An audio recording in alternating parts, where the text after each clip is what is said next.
What's going on, everybody? Cleepus Tech here, coming back at you with another video. In this video, I'm going to be giving you some reasons why you might not want the BLU F92e 5G. Now, to be clear, I actually do think this is a pretty decent phone for what it is, but like any device, it does of course have some drawbacks, so I'm going to be going over some of them to give you a better idea of what you can expect if you get this phone. Now, as always, if you do end up wanting to learn more about this phone, definitely check out the description, where I am linking to several other videos about it, as well as some information about pricing, availability, and some of my favorite smartphone accessories. But with that being said, let's get into it. So my first reason why you might not want the BLU F92e 5G is because it doesn't have NFC. Now, at this point in 2022, this is honestly kind of a big one because I don't know about you, but I can count on one hand the amount of stores I've been in the last 12 months that don't have some sort of tap and pay, and since you do need NFC to use tap and pay, unfortunately with the BLU F92e 5G, that's not going to be an option. Now of course, even at this point in 2023, with tap and pay becoming so widely used, not everyone is going to want to use it, and of course if that's you, if you don't ever see yourself using tap and pay in the future, then this is not going to matter at all. But even if you don't use it now, if you change your mind down the road, if you have a phone that does have NFC, then of course you still will have that option. And honestly, since the feature is so common now, I really do think every smartphone in 2023, especially 5G phones like this, really should have NFC. So again, on one hand, if you don't ever see yourself using tap and pay in the future, this is really not going to matter to you. But on the other hand, if you do use tap and pay, or maybe you could see yourself wanting to try it out later, then you are going to want to skip this phone because even in this price range, you can pretty easily find a 5G phone that does have NFC. So if that feature does matter to you, then again, keep in mind the BLU F92e 5G does not have NFC. And honestly, nowadays, that definitely is quite a big drawback. Now my second reason why you might not want the BLU F92e 5G is the 720p resolution. Now with this phone, we're getting a 6.5-inch IPS LCD display with a 720p resolution, a PPI of 270, and a 20:9 aspect ratio. So on one hand, when it comes to pretty much everything else besides the resolution, at 6.5 inches, while definitely not being unusual, it's definitely a good size here. So if you're consuming content, watching videos, browsing the web, using social media, pretty much anything you could be doing on this phone, it is going to be large enough to give you a pretty good experience. With the 20:9 aspect ratio, we are getting a pretty tall and narrow form factor here. So if you're doing something in landscape mode like watching a video, for example, things are going to be a bit more immersive. And if you're doing something like browsing the web, using social media, something like that, where you got a lot of vertical scrolling going on, you'll be able to fit more content on the screen without having to scroll too much. And even when it comes to image quality, the colors and brightness in general are pretty nice for what it is. So yeah,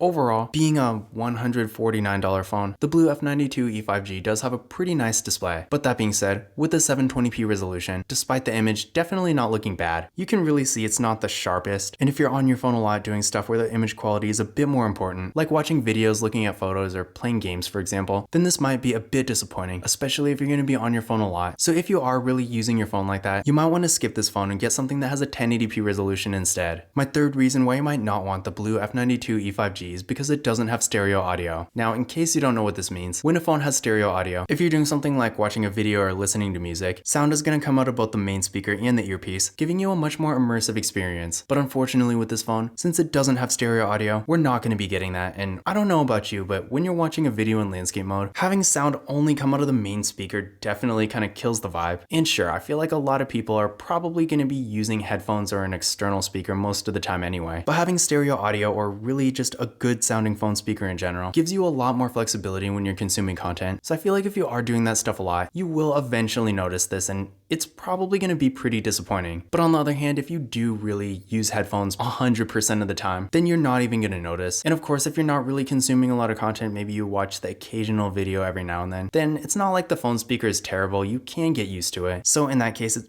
might not be too bad. But again, if you are consuming a lot of content, especially without headphones, then keep in mind, because this phone doesn't have stereo audio, the sound quality from the phone speaker is definitely not the best. My fourth reason why you might not want the BLU F92e 5G is because it doesn't have an ultra-wide camera. Now, this is a kind of weird one because on BLU's website, they say this phone does have an ultra-wide camera, but I can't for the life of me find it. I mean, usually when any phone I've ever used has an ultra-wide camera, you can access it by tapping on this right here, if not zooming out a bit, but as you can see, it doesn't do that. And in the camera frame, the angle is really not that wide. I mean, for reference, this is the Samsung Galaxy A54 5G. This phone absolutely does have an ultra-wide camera. You can see the 0.5x right here.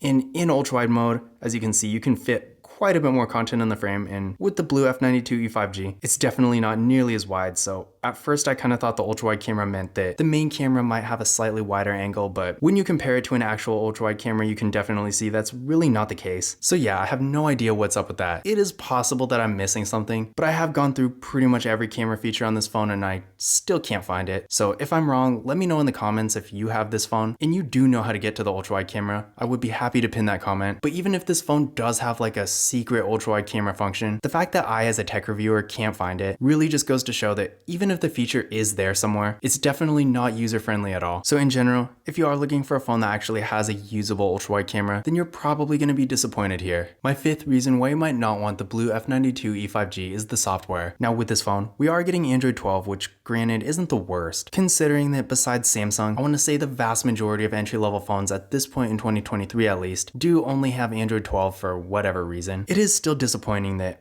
at this point in 2023, we are on Android 13 in this phone, along with countless others, still only have Android 12. So if you are someone who really cares about having the latest version of Android, then because of this, I would definitely not get this phone. And another thing I do want to point out is that with this phone, or really any Blue phone for that matter, I'm pretty sure it's not going to get any major updates either. Whereas if you get something like a Motorola or even a OnePlus, I'm pretty sure all their current models will eventually get Android 13. So yeah, in general, if you do get this phone, you will have to be okay with being stuck on Android 12. My sixth reason why you might not want the BLU F92e 5G is because it doesn't have 4K video recording. Now, granted, this is probably not that big a deal for most people because I imagine a lot of people probably aren't going to be recording in 4K anyway. But just keep in mind, if you are coming from maybe an older flagship phone, for example, and you're expecting every phone at this point to be able to record in 4K, keep in mind, most entry-level phones like this can't record in 4K, so if that feature is more important to you, you will be disappointed. That being said though, one cool thing about this phone is that with the BLU F92e 5G, we actually do get a max recording quality in the rear camera of 2K, and since the vast majority of phones in this price range do max out at 1080p, that does give this phone a bit of an edge. So at least if you want to record in a resolution slightly above 1080p, we do at least get 2K here, but again, if you are used to recording in 4K, then this will probably feel like a downgrade to you. And finally, my seventh reason why you might not want the BLU F92e 5G is because it doesn't have wireless charging. Now, on one hand, this is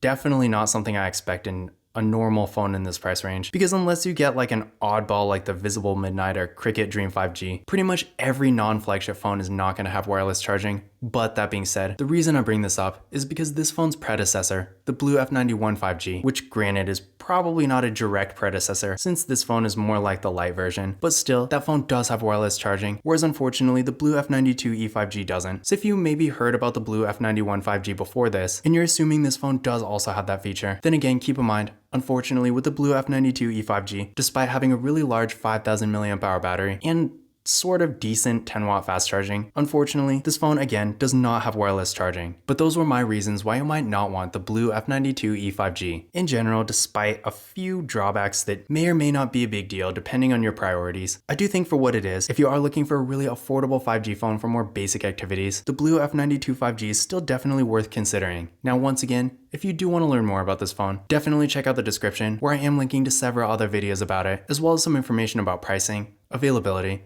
and some of my favorite smartphone accessories. But that's it for this video. If you enjoyed it and found it useful, be sure to give it a thumbs up and hit that subscribe button. Don't forget to follow Cleepus Tech on Twitter and Instagram. And as always, I will see you in the next video.